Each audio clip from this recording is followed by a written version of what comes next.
Alright guys, I made a video on swapping that 135 amp alternator on this Jeep. It's off of a 98 Jeep Grand Cherokee 5.2 V8. I'll put the part number in the description or something, but I repeated myself 100 times, and it's probably the worst video on showing somebody how to do something I've seen. But if you don't mind, give it a chance. I showed you some things, and I got some things in the video that you need to know, so help you out. And if you can deal with the close-up, I don't know what I did to my damn phone, but it was every bit of it's too close. But I'm not good at making videos, but I'm trying to get better at it. Next thing I do, I'll do better. Anyway, I want to let you guys know that, and I appreciate it. Alright, bye. Alright guys and gals, got her all cleaned back up from the weekend. I'm gonna charge up this Optima. Now these AGM batteries, you can't just I mean you can, but you don't want to really just jump this thing off and let the alternator charge these things back up, which mine's not working. So, you know, got this charger here. It says it puts out 15 amps, which is a little bit too much to bring one of these back up without swelling it up. But I tested it. I tested the charger itself, and it's only putting out, let me see if I can do this with one hand. Put that down in there. Let's see what we get here. See if that works. You see that there? I'm gonna push charge. It's on 15 amp setting. Let's see what we get. It's putting out, you can see that, 11.5 amps DC scale. So that shouldn't swell it up. Shouldn't get it too hot. I'm gonna let's see here. It's going on up to 12 amps now. Like everything else, you know, as advertised, is you know. Alright, let this thing charge, and we'll test the alternator, see if it's working. I washed it out, it probably had mud in it, but still just test it all out, see what's going on with it. See you in a bit.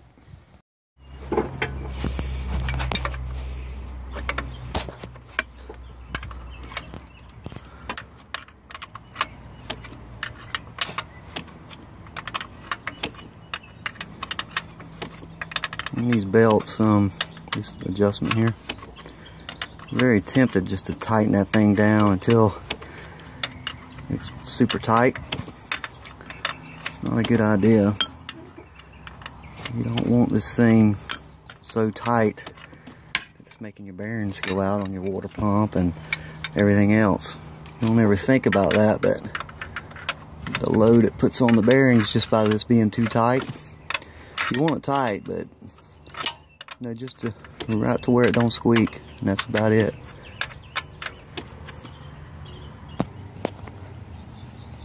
I wanted to mention this too, guys.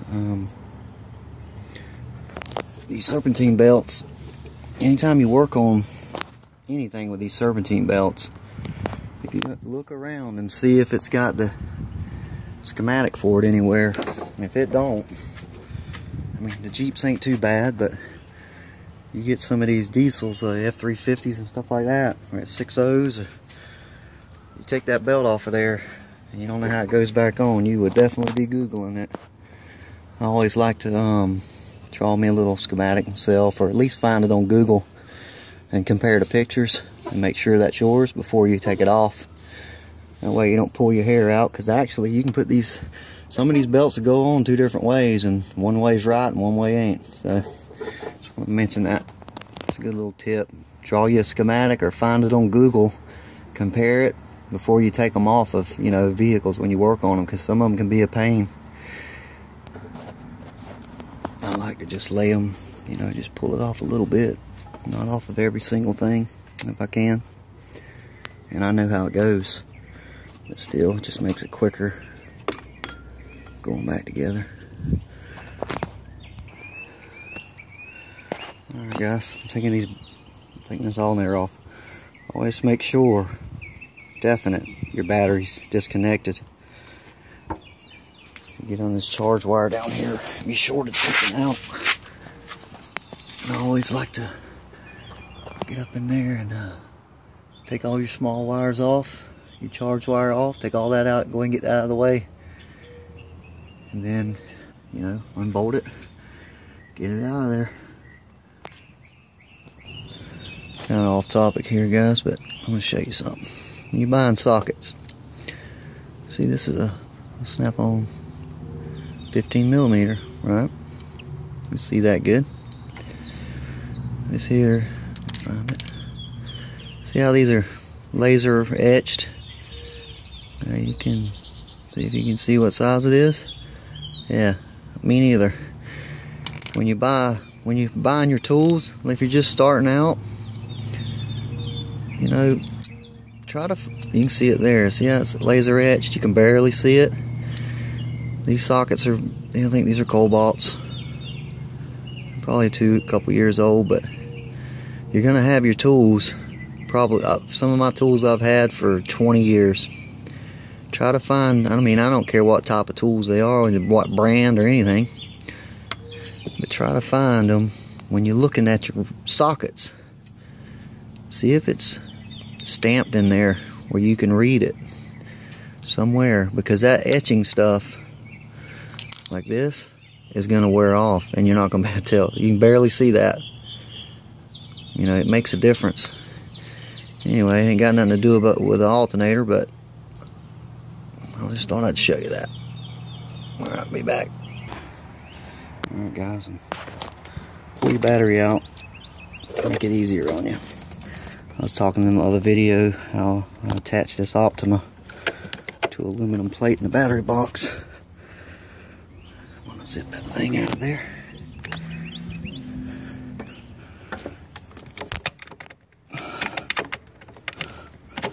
It's in there. Yep. Let me get a better angle here. There's the aluminum plate I was talking about. I got it screwed to the battery box, just with tappers. And then here's your bolt holes, tappers, self-tapping screws. That makes it a lot easier to get to that top bolt on the alternator. May have to take the battery box out too, I'm not sure yet. I'll let you know. See, there's just a piece of old diamond plate that I found. Screw him down on there. Alright guys, I end up taking the battery box completely out. I can show y'all better. Always, I don't claim to be the smartest man in the world, but I've been a mechanic for all my life, man. Since I was 11, I was working on something. But anyway, always evaluate what do I need to take off of this thing to make my job easier. As you can see, you know, my hands all cut up, and you know that's from rushing and not taking the stuff out of the way that needs to be out of the way. You know, you don't want to go overboard with it, but if you see something in your way with a bolt, see if you can take it off fairly easy, because it don't take but one slip with a wrench and you're either in the emergency room with a cut hand, or your hands are sore for a week, and all you gotta do is spend a little extra time, move the things that are in your way if you can. You know, don't go unhooking your AC lines and stuff like that, because you'll have a mess. But you know, battery box is easy, you know, stuff like that. Just keep that in mind. Alright, be back. Alright, we got her off. When I was saying earlier, that big charge wire on here, I think it's like a number 4 wire. It was way too big. You really don't want to go no bigger. See if you can see this. I should have known this too, but I was trying to get more. Let me get this thing where I can see it.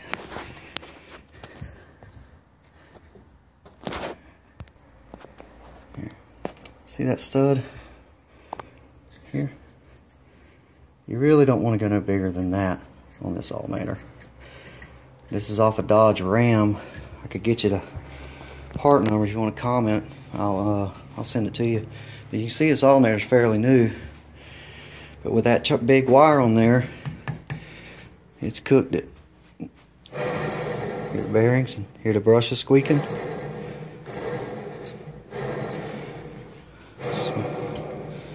What's happened is that winch has demanded so much out of this thing that it's lifted the comm bars in there, and it's basically destroyed the bearings. Because it'll try to, with that stator energized, and it's pulling one way, and the rotor is trying to pull back this way. That's how it makes electricity. Well, it'll try to take that rotor and just pull on it. The more amps you demand from it, and it'll literally take the bearings out. A drive motor on a forklift or a DC motor will do the same thing if you demand too much out of it. That's why the controllers and all have settings in them, you know, amp settings, how many amps they'll go up to before they drop out, to keep it from doing this. But yeah, that thing's fried. I'm gonna clean it up, wipe it off a little bit, and take it up there and get us a new one, put it back on, and we will not put that big old wire on there anymore. That was not a good idea, and I hope I didn't tell one of my buddies to do that, but I'll find out and have them take it off of there. Alright guys, we'll see you when I get a new one. Alright guys, in the West 2010 Grand Cherokee. I want to mention something else. On you watch my videos and you see us out there in that deep water and stuff, and it's, you know, up above the alternator and the starter and everything else, you know. And if your Jeep is your daily driver, you really don't want to do stuff like that. I mean, my Jeep and my wife's Jeep, they're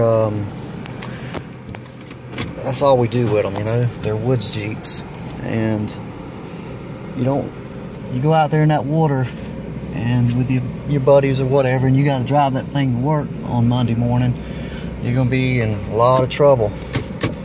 I mean, it works, but that black Jeep, both of our Jeeps, I probably put 3 or 4 starters on them, you know, last summer. And there's no way to prevent it. I mean, that water will destroy everything. Your brakes, your wheel bearings, your alternator, starters, you name it, pulleys, your idler pulleys on your belt. Best thing to do is the guys out west that have a lot of dry areas to run, you know, they have the desert and the rocks and stuff like that. Well, we don't have that stuff here. I mean, that stuff there is fine to go wheeling in and go to work on Monday, but you know, you might break an axle or something like that. But out here in Florida, these mud and deep water holes and stuff like that, it's gonna cost you more money than you can afford to do if you're trying to drive it to work. I have a company truck, and my wife, this is her ride. She's a nurse, traveling nurse, and we take them out and beat on them and park them. We don't have to worry about if they're going to drive. This is mainly for the younger guys, because I ride with some younger guys that has, you know, they don't know any better. Some of them, you know, some of the younger guys, they never even driven off-road before. It sounds crazy to me, but because I grew up, you know, doing this type of stuff. But the younger guys, they just don't know the damage that they can do, and then they got to go to, say, you know, college on Monday or whatever, and their Jeeps are screwed because they're out here in the mud with them. Any of you older guys that might be watching this, you know, it's hard when we're that young. I remember them days, and we had a kid riding with us this weekend. He had no idea what he was doing. He'd never driven out there like that, even know what his Jeep would do. Matter of fact, it's that green Jeep I'm pulling out, and he's a good kid too, you know. He's going in the Air Force and stuff like this, and I tried to keep him out of that type of stuff, you know, that deep water, and you feel like an old man when you're doing it, saying, hey man, don't do that, don't do this, you know. But just trying to help people out. I like to see people go out and have fun and not be stressed out all weekend about, or all week trying to figure out how they're gonna get to work. Anyway, thought I'd add that in. I'm driving to get this alternator, and I'll get back with you when we get it.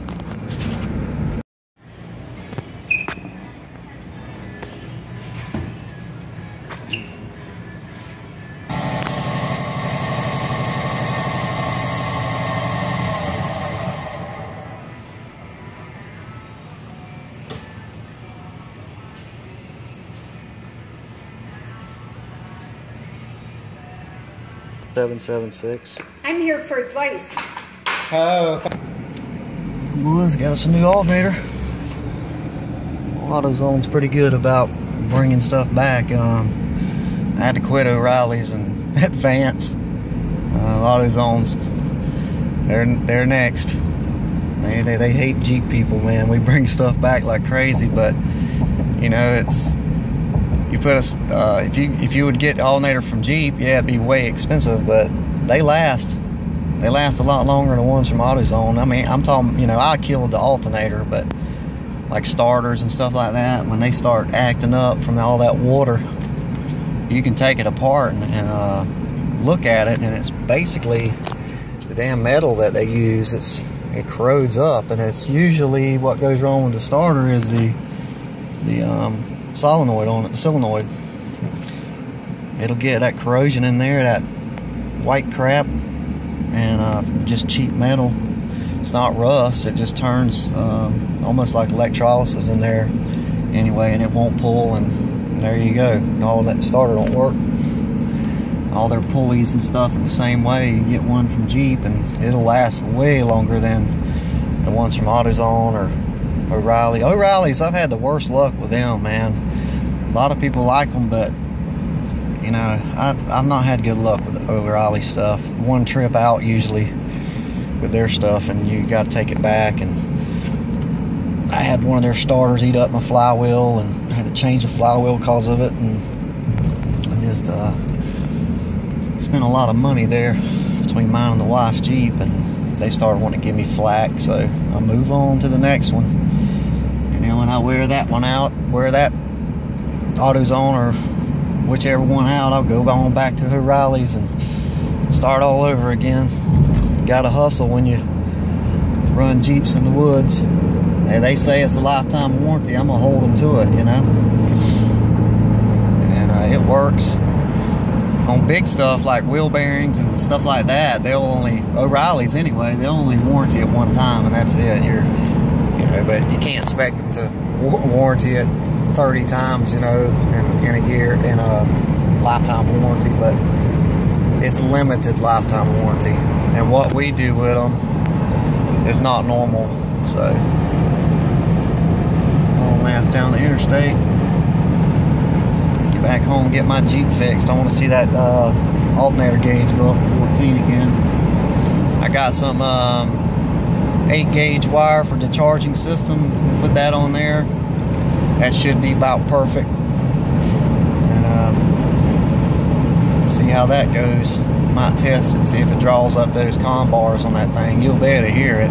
If you watch my video the last time we went out, and it shows me pulling out a Grand Cherokee, you can hear that alternator when I winch down on that rope. You hear it clicking. That's what that is. That's what happens. It'll pull them bars up, the commutator bars. It's a little copper bars in there that connect the wires to the rotor, and the brushes will actually just draw up on them because the brushes are on springs. So the only thing holding those comm bars down is it's just a piece of copper there, and it'll draw them up from the heat, and then so they'll lay back down. Usually, sometimes they won't. They'll squeak and make all kinds of noises on the brushes because the brushes are walking on top of that bumpiness, you know, of the comm bar. Anyway, get back home and get this thing on, and I'll get back with y'all. Oh, I love driving in the yard looking at that thing. She's sexy. Alright guys, here we go. Alright guys, how's that sound, huh? This is the wire I got. 8 gauge. It's about the same size. See that stud coming out the back when you do them upgrades. You know, I made a mistake by putting that big wire on there, but as long as you don't go bigger than that stud, that's what it's designed to put out, that should work without messing it up. Get this thing on there. What I was saying about the warranty on these things, I don't feel like I'm scamming them. I mean, the more we take stuff back, maybe the more they'll improve how it is, because the bearings and stuff that they use in this stuff is cheap as hell. Like I said, you get a new alternator from Jeep, you'll pay 5 times as much, but I guarantee you it lasts years. These don't last, starters, none of that stuff. But they got to make money, and $150 is $150. This is what this cost. So they'll rebuild it for 20 bucks and resell it. Anyway, we'll go check on my wife. She's sick. First thing she's going to ask me is, did they warranty it? Every place in town don't like to see me coming. I learned a trick though. If you, I don't want to try to sound like a con artist here, but if you drive your big old jacked up Cherokee up there with mud all over it and stuff, and buying your parts, and they get a good eye at that thing, they're going to give you trouble when you go back with the alternator. I learned that like a year ago. Go up there in your wife's stuff to get all that stuff, and buy all your chemicals and stuff somewhere else, like your tire cleaners and stuff like that. Don't let them know you got that big jacked up Jeep, because they're going to give you shit about everything you take back from then on. Oh, it's been in the water, oh, this, that, and the other. You know? Don't give them the ammunition. Alright, we'll get this thing put on and see if it charges now. I bet it will. Alright, I want to show y'all something. Hey, look at there. Making a video on them soon. JCR rock sliders going on my Jeep. Anyway, on this alternator, when you go to this larger Dodge alternator, it's a 135 amp alternator versus the 90 amp. You have to grind not the alternator, you have to grind the bracket, the mount bracket down in there. You see that? It's not hard. You just take the whole bracket off of there and mount your alternator up on this top where it'll swing back and forth while you're working on the bracket.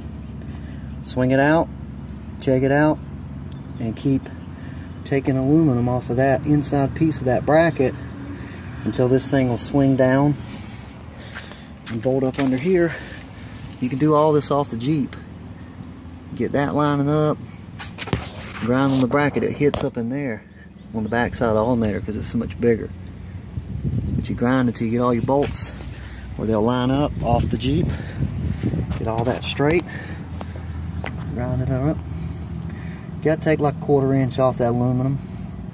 And then once you get that all ground and everything fitting, you stick it on the Jeep, and you got a 135 amp alternator. I put the part number in the video, be up in the video when I was driving around talking, you know, stupid stuff I was saying, whatever. But anyway, that's the part number. Get this alternator. All the wiring on the back is exactly the same. Do not put a big number 4 charge wire on it, and hook it up. It'll recover the battery a lot faster than that 90 amp. And then when you got all these lights and stuff and winch going and all that stuff, it'll recover a lot faster. Anyway, I'll get this thing on here and we'll test it all out and see how this goes. So I'll just take this out. I'm having some fitment issues with this new one. That's where it bolts. You got 2 bolts through the timing cover, 2 in the back of the block. And the thing comes out of there.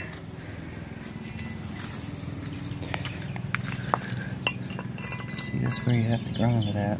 But this one's wanting to hit, so I'm gonna take it in there and see what we need to do to this thing. I'll show y'all how I did this. I've got to get a different camera.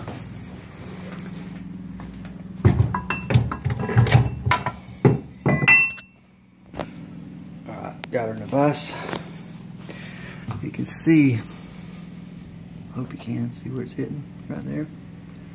It's up in the front side. See, we're not lining up. It's hitting right. Let's get on this side and see if we can see it better. Right there. See that bolt hitting? I need to grind that down a little bit. Refit it till that hole lines up. Don't need much, but it's the things you go through when you start doing these mods, but to me it's worth it and it's fun. Alright, I got her done. It's clearing now.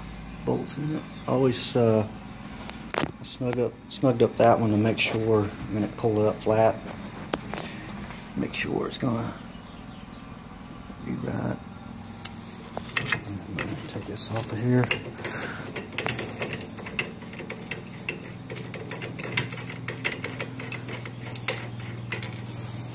Yeah, the clearance was pretty good bit more for this alternator.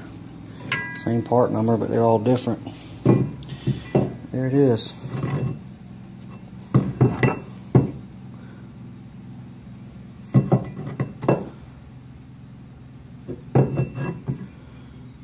If you don't want to try it on yours, I mean, you go to the junkyard and get one of these brackets and grind up on it, but it's not really that bad. I don't think it weakens it none. It's bolted here to here, so, and here, I mean, but now it fits. I'm gonna go stick it back on. One more thing I want to show you on this deal. See this spacer, this bush, this spacer here. I want to show you this. Let me get it up so you can see it. Before you put that thing back down in there and all that, you know, the 90 amp Jeep alternator that I'm replacing this with, or putting this in place of, this bushing right here is shorter. So while you got this thing out, go ahead and take about 1/4 inch off of that. Maybe not 1/4, say about 1/8 of an inch off of it. That way when you put your bolt through it, you got threads for your nuts. That's something I ran into, I forgot to tell you. And grind that off and we'll go put this thing on. Alright, get it back on. You want to check and when you get these things back on here, make sure your pulleys are all lined up, you know, as you're tightening it. When you get it tight, make sure everything's in line. That's pretty critical. This alternator here was a little bit bigger than the other one I had on here. I had to do some trimming. I actually had to take about a 1/16 off the timing cover mount there where the bolt goes through. It was bumping that. It wouldn't be a pain. You would think that all these would be the same, but they're not. I got the charge wire. This is what we're going to use. It's 8 gauge versus this big stuff. I'm going to show you on the back of this alternator. I'll give you the part number too in the description. But dang it. Let's see. Let me see here. It all wires up exact. This is a 135 amp alternator. It's off of a 1998 ZJ, which is a Grand Cherokee 5.2 V8. Let's see, everything's the same. I think when I first did it too, you got to clearance this bracket a little bit, but just put it up in there. Once you get it close on the bench, you put it up in there and keep, you know, rocking it, putting the bolts in it. You find one that won't clear, it won't go in or start, you know, figure out why, clearance that spot until you get it on there. It's a lot bigger than the standard alternator that comes on these Jeeps. And the pulley, I was going to mention the pulley too. The pulley's going to be wider than your factory pulley. See if you can see that. See, I think that's what, 1, 2, 3, 4, 5, 6 screws. That one's 7. But you just run it on the back right here. Just put it to the back until it's lined up, you know, straight with that, and it works. You don't have to have that wide belt. It's just, it'll sit in the grooves like it's supposed to. Alright, I'm gonna finish it up and come back. Here's how you build it, end up looking. See, it's on the back ribs. That's how that goes. Okay, it's all back on. Setting at 1281. Haven't started it yet, so let's see if I got it all right. Camera keeps going out on me. Let's get where we can see them.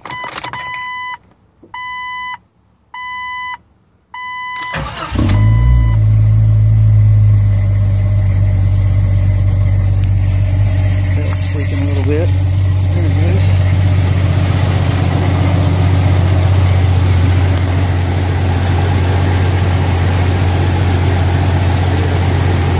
There we go. Oh, we're back in business. Put that charge wire on there, 8 gauge. Switch it off so you can hear me.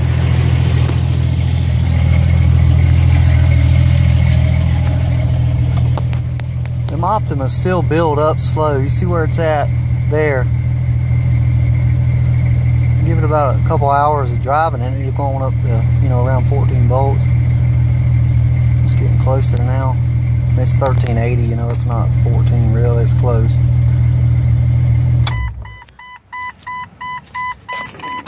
And anyway, here,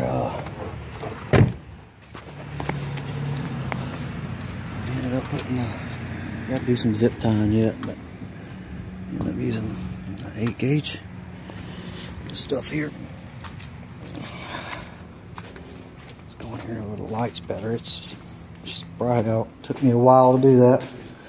I said before, got a herniated disc in my neck and makes everything rough. But that alternator swap it's a job, but in my opinion it's worth it.